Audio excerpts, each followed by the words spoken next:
පසේ නදී කෝසල රජුරවන්ට බුදුරජාණන් වහන්සේ වදාලා උඩයට සරසට මේ ලෝකේ හාත්පස විමසා බැලුවත් බුද්ධිමත් මිනිස්සෙකුට නම් තමන්ටත් වඩා ආදරය කරන වෙන කෙනෙක්ව හොයාගන්න නැහැ කිව්වා. තමන්ට ආදරේ නම් පවට ලැජ්ජා වෙන්න ඕනේ. පව් කරන්න බය වෙන්න ඕනේ. යම්කිසි කෙනෙක් සිතකය වචනයෙන් පව් කර නම් ජීවිතේ ගත කරන්නේ ඔහු තමන්ටම සතුරෙක් වගේ.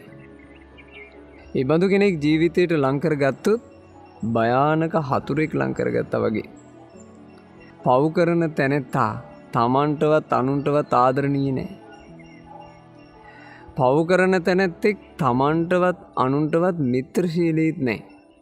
ආනන්ද ස්වාමීන් වහන්සේට බුදුරජාණන් වහන්සේ වදාලා ආනන්දේ යම්කිසි කෙනෙකුට ඔබ ඇත්තටම ආදරේ නම් ඇත්තටම මිත්‍රශීලී නම් ඇත්තටම හිතවත් නම් ඒ කෙනාට හිත පහදවාගෙන බුදුරජාණන් වහන්සේ සරණ යන්න කියලා දෙන්න.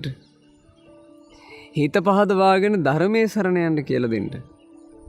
හිත පහදවාගෙන ශ්‍රාවක සංඝයා සරණ යන්න කියලා දෙන්න. පවින් වැළකීලා සිල්වත් වෙන්න කියලා දෙන්න කියලා. ඒක තමයි ඇත්තම ආදරේ. ඒක තමයි ඇත්තම හිතවත්කම. ඔබට ඇත්තටම ආදරේ නම් ඔබ තමන්ව පවින් බේරගන්න. තමන්ව අකුසලයෙන් බේරගන්න.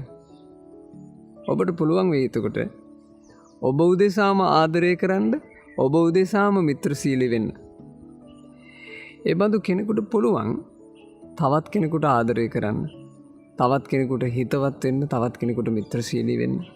ඒ නිසා ඇත්තම ආදරේ ඔබ අඳුනගත්තොත් ආදරේ නමින් ජීවිතේ විනාශ කරගන්නේ නැතුව ඔබව රැකගන්න ඔබට පුළුවන් වෙයි. තමන්ටත් ඇත්තටම ආදරය කරන, අනිත් අයටත් හැබෑම මිත්‍රත්වයක් බෙදෙන ජීවිතයක් ඇති කරගන්න ඔබට වාසනාව ලැබේවා.